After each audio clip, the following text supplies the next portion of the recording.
Okay, good. I was wondering if I was going to have to tell them to cut the music. But that was good. Well, welcome to this panel. I'd like my panelists to introduce themselves. Liz and Erik, if you give us a brief background of what you do. Oh, sure. Hi, everybody. I'm Liz Burdock. I'm president and CEO of Oceantic Network. For those of you who aren't familiar with who we are, we're a national nonprofit focused on building out the ocean renewables market and its supply chain. But for the last 10 years, we've been focused primarily on offshore wind. Hi, thank you. My name is Erik Milito. I am the president of the National Ocean Industries Association, and we represent offshore energy industry, oil and gas, wind, carbon sequestration, critical minerals.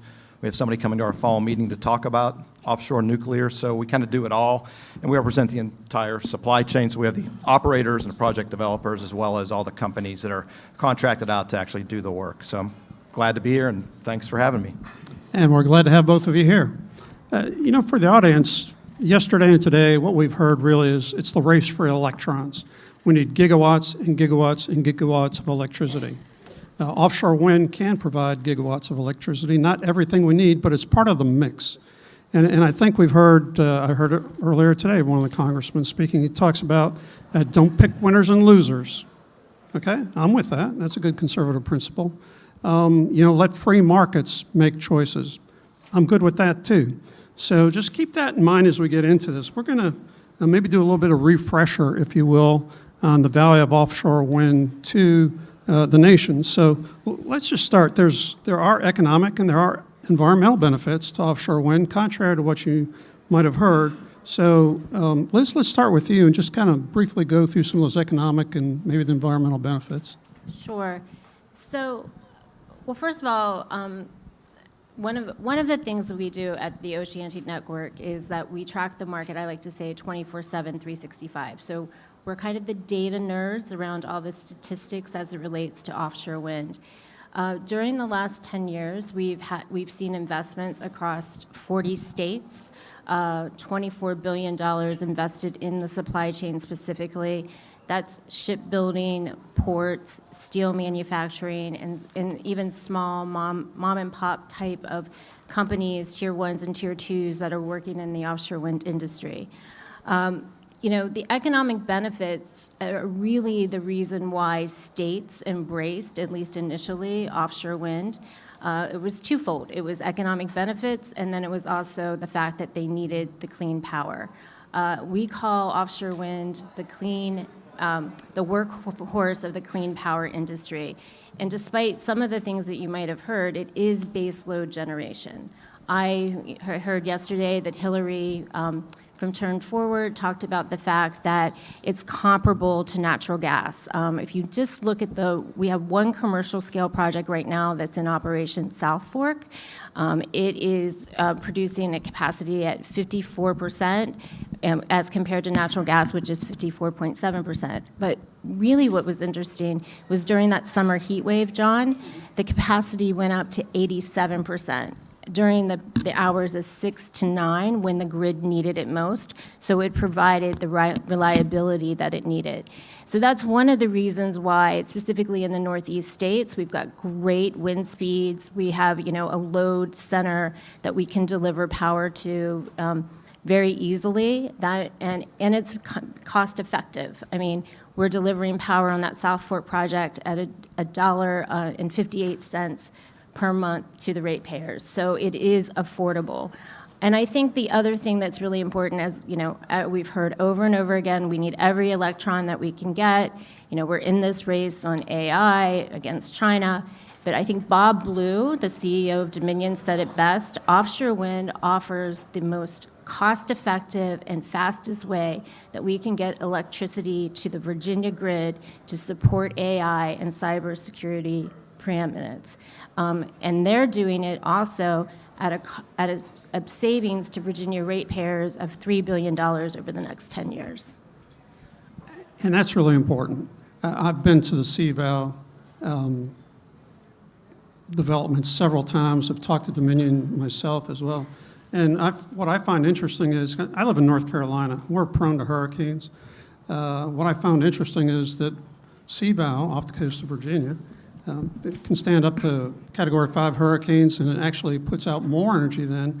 And I know from my experience in blackouts, what's happening onshore is that facilities are closing down when hurricanes come because of the potential damage. So I'm not sure that's really been mentioned too much. Being in a hurricane zone, I know that though, so.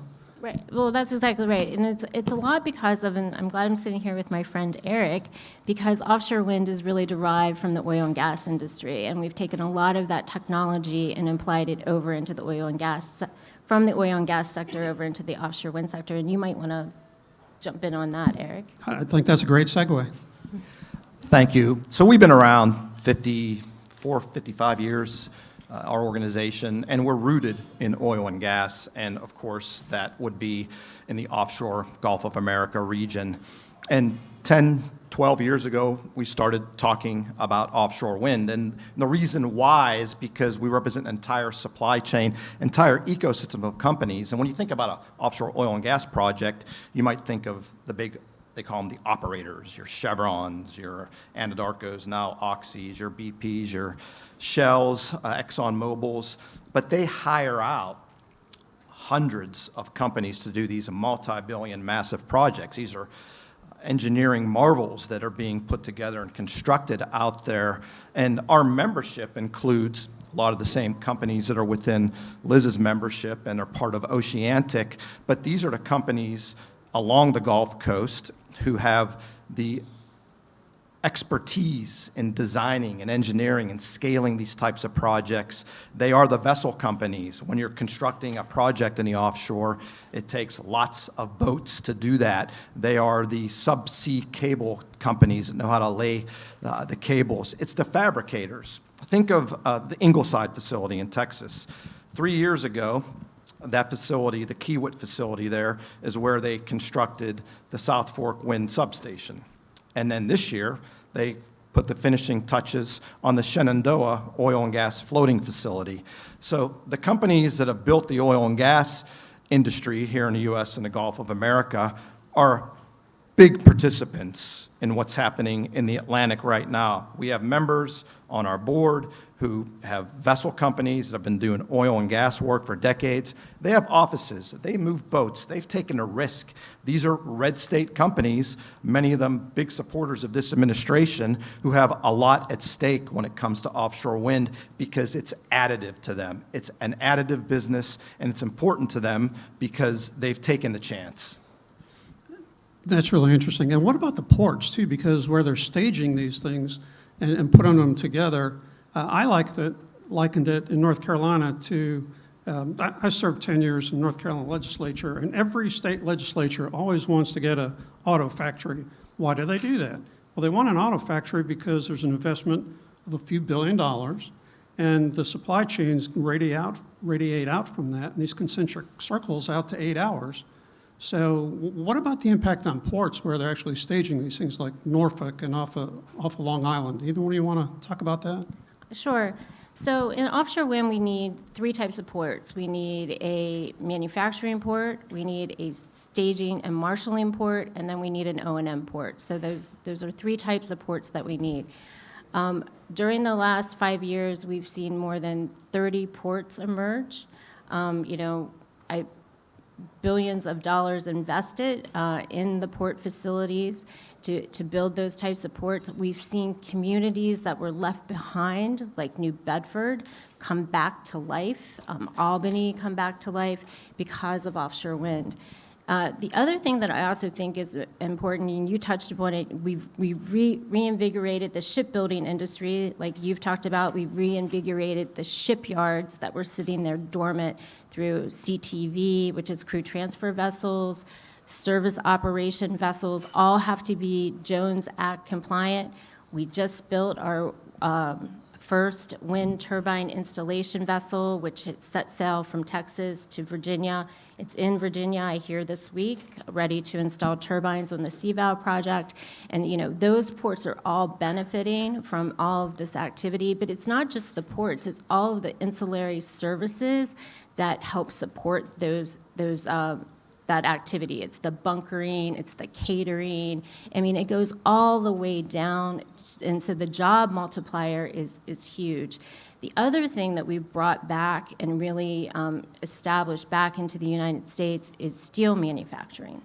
We've seen steel plants in Kentucky and West Virginia and Texas make investments, $500 million or more investments in new lines in steel manufacturing so that they can provide the 4-inch steel that we need for our foundations and for our towers. So we're looking at bringing back industries that have been sitting dormant and that are, quite frankly, aligned with this administration and can help, support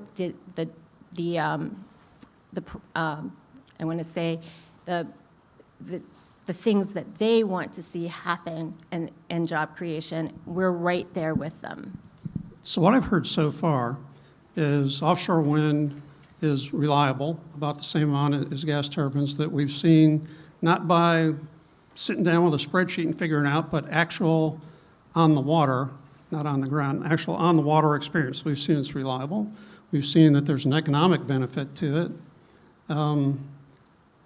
That's good. So we have a problem right now in this fair city that we're sitting in. Part of it's political. Part of it is other things. So let's talk about the politics here first. It would seem to me that there's an opportunity for some bipartisan work to actually get back on track with offshore wind and to get those electrons on the grid. I mean, do you see a path forward anywhere there, Liz?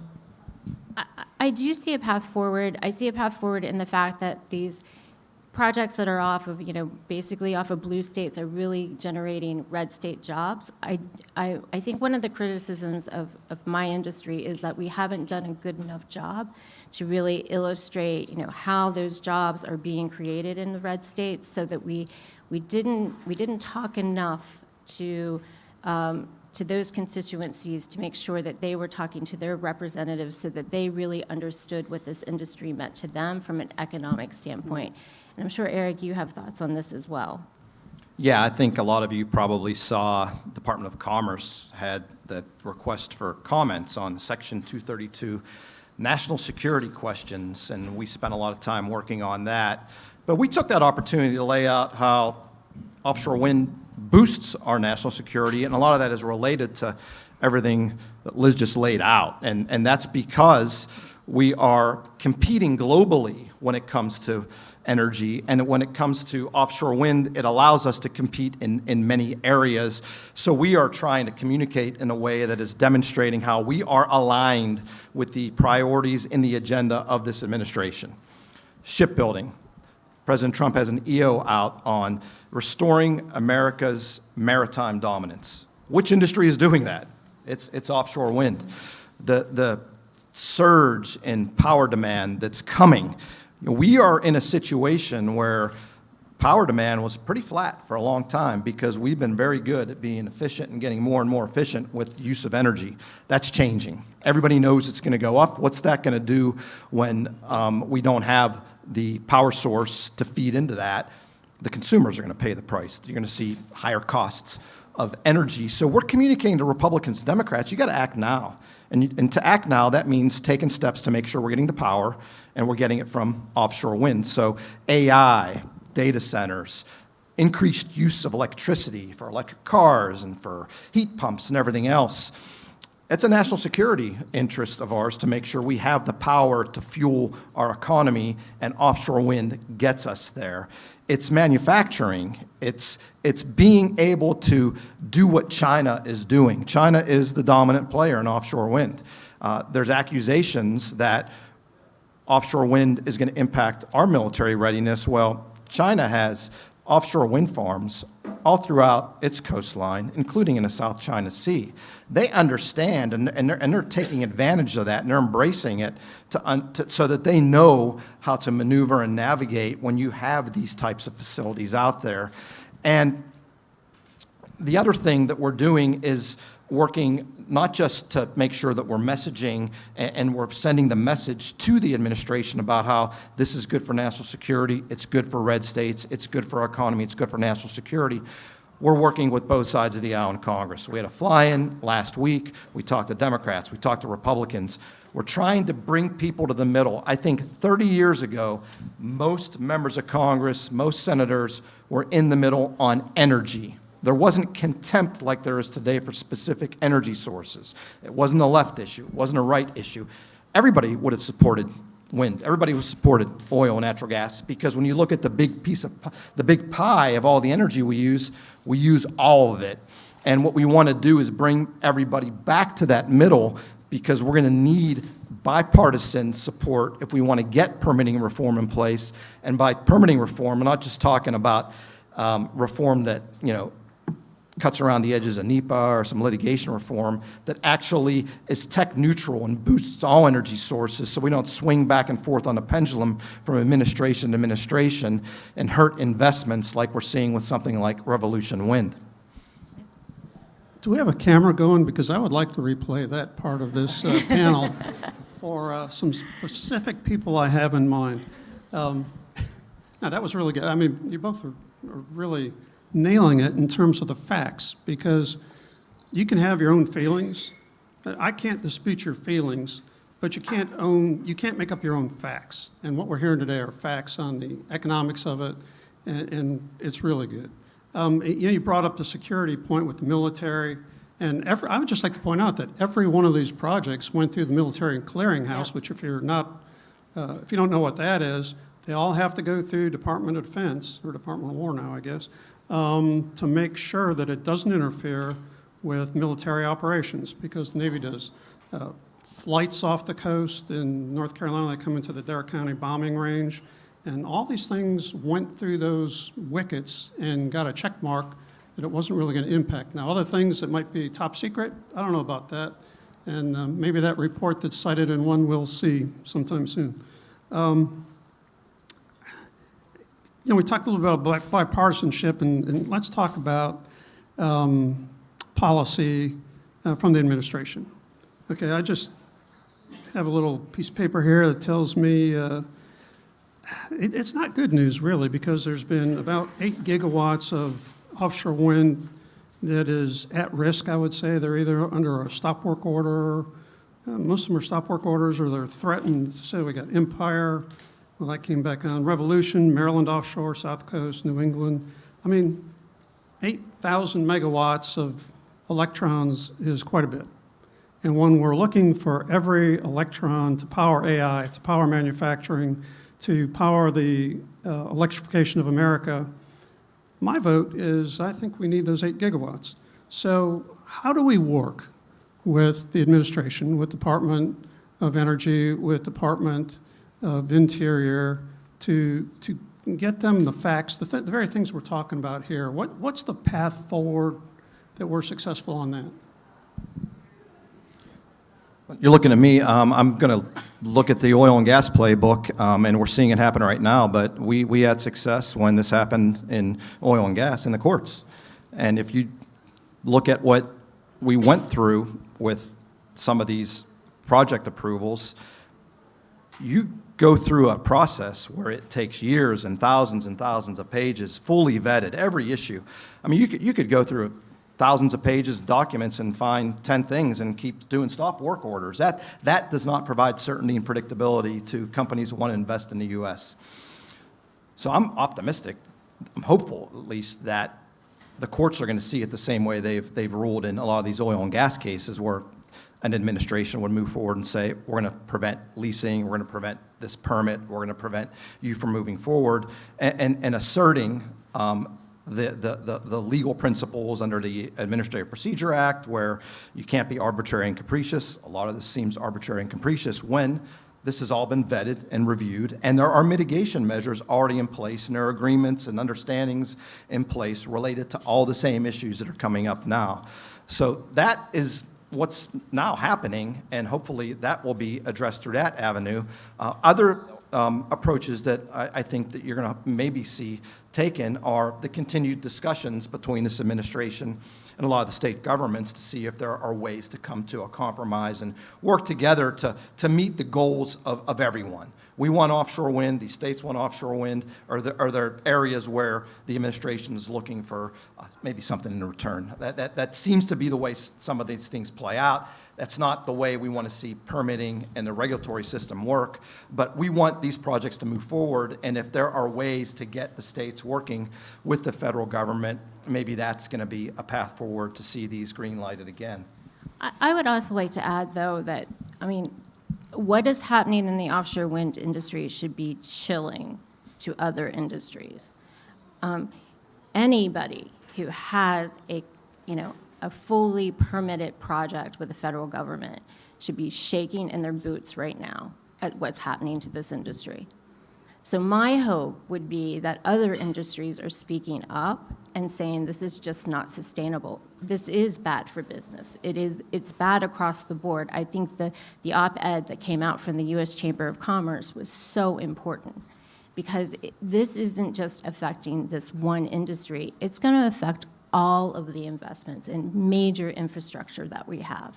And if we really do want to have investments in the United States, then this back and forth and this targeting has to stop. Pledges of billions of dollars are one thing, but business certainty is certainly another. I've owned my own small businesses, and I relied on business certainty in the industry that I was in.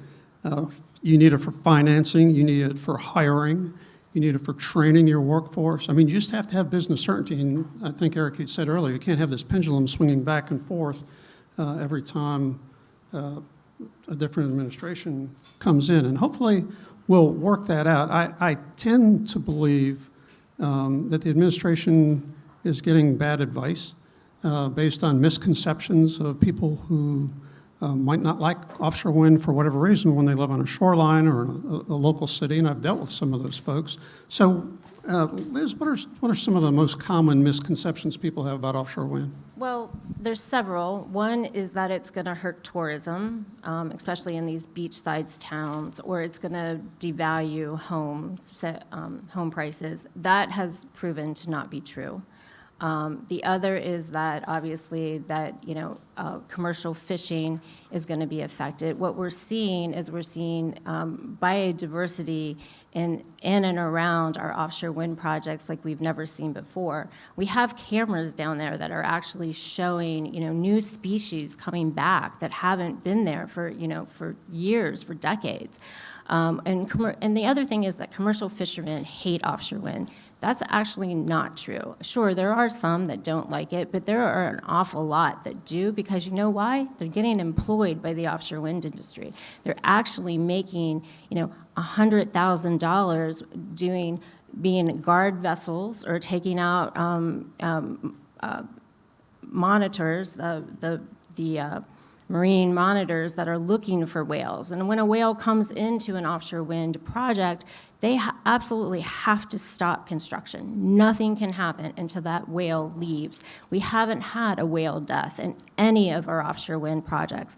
The other thing is that our CTVs and SOVs have to operate under much lower wind vessel speeds than any other industry out there.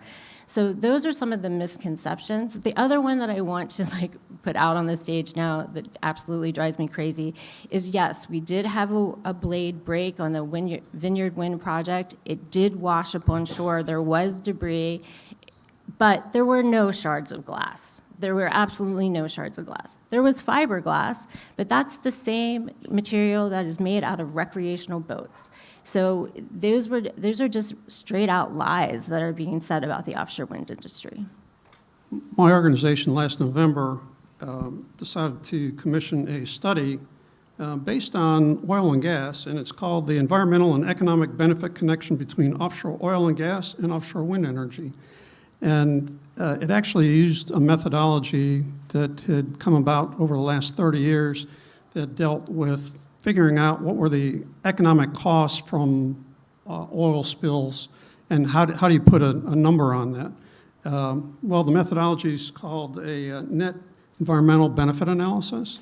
It's been used for a long time. Oil and gas industry uses that analysis to determine when an oil or gas offshore rig stops producing. What do you do with the rig? Do you take it down to the seabed or not? And what they found out is it basically provides an offshore reef for all types of fish, which feed sea mammals and everything else. And we found the same thing with offshore wind turbines. It was based not on conjecture, but on a study of the two turbines at the sea valve. If you go to our website at conservativeenergynetwork.org, it's on the front page. You can download it. It's very interesting, and the methodology that was used to do all this has been approved by the U.S. government for, 10, 15 years. So I've personally, I've offered that up to the Department of Interior. It's like, if you're looking for something that's approved that you want to evaluate offshore wind, here it is. It's your own analysis. You approved it. Let's go. John, can I add one more misconception about absolutely. the offshore wind industry? The other is that it's a European industry.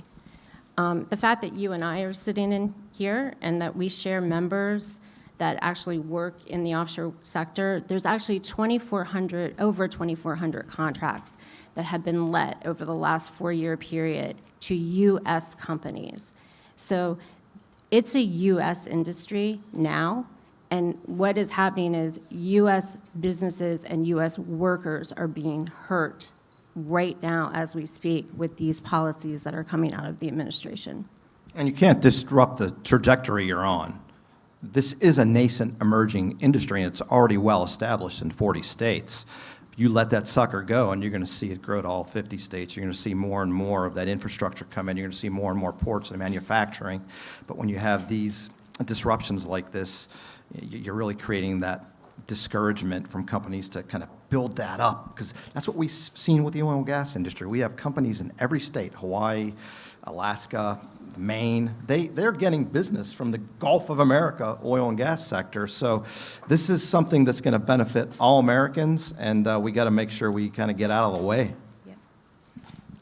I think that's a great wrap. We've got a resource that can provide a lot of electrons. It's reliable, as you pointed out. It's affordable under the right conditions, and certainly delaying things and driving up cost isn't a good condition. But because there's been so much billions of dollars been put into it, the costs go down, just like with every new technology. And it is clean. So with that, thanks to both my panelists here, Liz and Erik, you did a great job. Thank you. And that's it. Thanks for having us.